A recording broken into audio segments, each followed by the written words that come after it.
मंत्री रमेश पोखरियाल और प्रकाश जावड़ेकर ने नेशनल एजुकेशन पॉलिसी 2020 का ऐलान कर दिया। इस बार एक बड़ा बदलाव किया गया है कि कक्षा 5वीं तक की पढ़ाई जो है वो स्थानीय भाषा में होगी, मातृभाषा में होगी। हालांकि इस पॉलिसी में यह भी कहा गया है कि किसी भी छात्र पर किसी भाषा को पढ़ने का दबाव नहीं बनाया जाएगा। केंद्र सरकार ने इस नई एजुकेशन पॉलिसी को ऐतिहासिक कदम करार दिया और इस कदम में उच्च शिक्षा के साथ साथ स्कूली शिक्षा में भी बड़े बदलाव किए गए हैं। 1986 के बाद जो स्कूली शिक्षा और उच्च शिक्षा में उसकी परिवर्तनकारी सुधारों के लिए एक महत्वपूर्ण रास्ता प्रशस्त करेगा और जो हमारे देश के प्रधानमंत्री ने एक नए भारत के निर्माण की बात की है, जो स्वच्छ भारत होगा, स्वस्थ भारत होगा, सशक्त भारत होगा, समृद्ध भारत होगा, श्रेष्ठ भारत होगा, एक भारत होगा। उस नए भारत के निर्माण में ये नई शिक्षा नीति 2020 मील का पत्थर साबित होगी। और मेरे साथ मेरे सहयोगी आयुष्मान यहाँ पर ज्यादा अपडेट के जुड़ गए हैं। आयुष्मान, इस पॉलिसी पर सबकी नजर लगातार बनी हुई थी और आखिर जो निकलकर सामने आया है, अगर दो बड़ी बातें आप हमारे दर्शकों को बता सके फिलहाल। सबसे पहले अनुया, अगर बाहर के चेंजेस को देखें तो जो ह्यूमन रिसोर्स डेवलपमेंट मिनिस्ट्री थी उसका नाम बदलकर अब एजुकेशन मिनिस्ट्री कर दिया गया है। इसमें अब जो फोकस है वो ज़्यादा से ज़्यादा स्टूडेंट्स को वोकेशनल ट्रेनिंग देने पर है। सिर्फ पढ़ाई एक मुद्दा नहीं रहेगा, बच्चों को होलसम डेवलपमेंट कैसे किया जा सकता है, उनको सभी तरह के संसाधन प्रोवाइड करके बेहतर शिक्षा दी जा सकती है, इस पर जोर दिया गया है। अगर आप हायर एजुकेशन की बात करें अनुया, तो जो सबसे बड़ी खबर है वो ये है कि एमफिल के कोर्सेज, जो कि हम देखते थे कि कई छात्र एमफिल परस्यू करते थे सीनियर हायर एजुकेशन में, उसको हटा दिया गया है। तमाम जितने बड़े यूनिवर्सिटीज़ हैं, क्योंकि चाहे वो आईआईटीज़ हों, आईआईएम्स हों, सभी का एक अलग एंट्रेंस टेस्ट होता था। यहाँ पर ये उम्मीद लगाई जा रही है कि कहीं ना कहीं सभी एंट्रेंस टेस्ट के लिए एक मात्र एग्ज़ाम होगा जिसमें स्टूडेंट बैठ सकते हैं और उसके बाद तमाम सीनियर यूनिवर्सिटीज़ में, बड़ी हायर यूनिवर्सिटीज़ में भी अनुया जो वोकेशनल स्टडीज़ हैं उनको भी प्रेफर किया जाएगा। क्लास 12th के जो बोर्ड एग्जामिनेशन हैं, कहीं ना कहीं उनको लेकर जो छात्रों में दबाव होता है सिर्फ परीक्षा को लेकर, उसका वज़न ज़रूर कम किया जाएगा। और मातृभाषा जो है, जो क्लास 1 से 5 तक में, उसमें कहीं ना कहीं मातृभाषा का जोर रहेगा और बच्चे अपनी मातृभाषा में पढ़ाई कर पाएंगे। आयुष्मान, एक और अहम बात यह कि जो मल्टीपल एंट्री एग्जिट सिस्टम जो बनाया गया है किसी भी कोर्स को पूरा करने के लिए, उसके बारे में अगर बता सकें तो।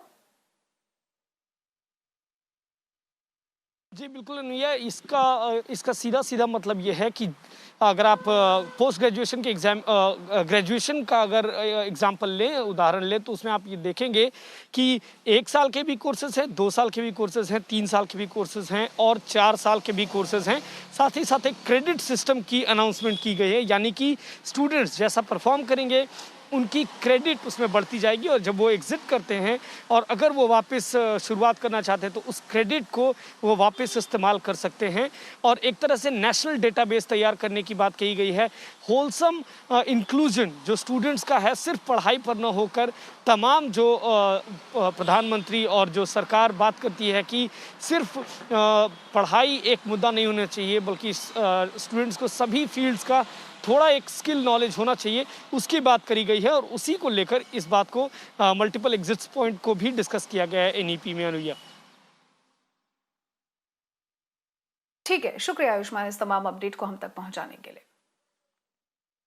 देखिए, मेरी सहयोगी तमन्ना इनामदार ने यहाँ एनईपी कमेटी के चेयरमैन के कस्तूरी रंजन से नई शिक्षा नीति पर बातचीत की। सुनिए उनका क्या कुछ कहना है।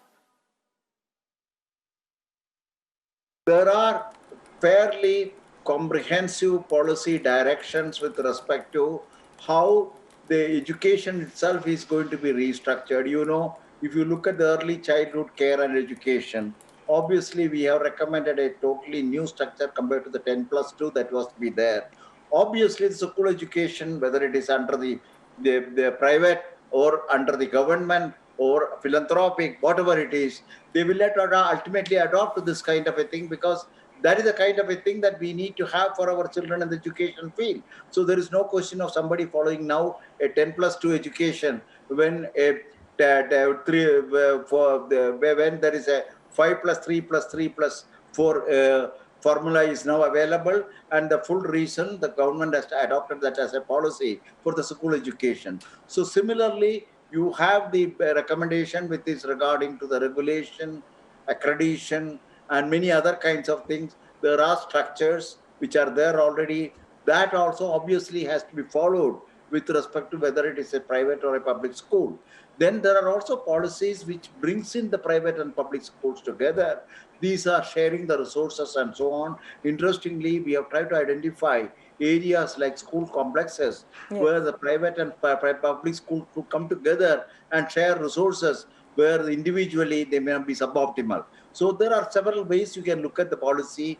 There are very good points about the policy, which I think the public has to, private schools have to adopt it.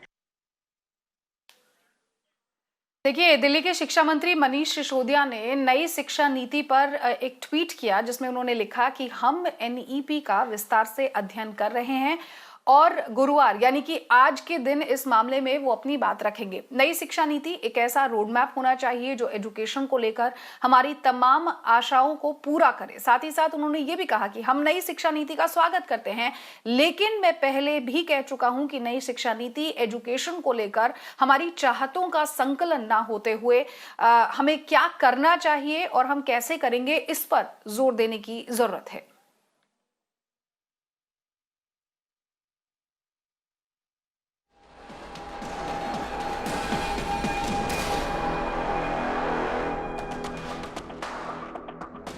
देखिए, राजस्थान से एक अहम खबर आ रही है। हम आपको बता दें कि जयपुर के होटल फेयरमोंट में मुख्यमंत्री अशोक गहलोत की अध्यक्षता में कांग्रेस विधायक दल की आज एक बैठक होने वाली है और इस बैठक में क्या कुछ निकलकर सामने आता है ये देखना बेहद दिलचस्प होगा। अरविंद मेरे साथ, मेरे सहयोगी ज्यादा अपडेट के जुड़ गए हैं। अरविंद, क्या कुछ खबर आपके पास है, क्या हो सकता है आज की होने वाली इस बैठक में?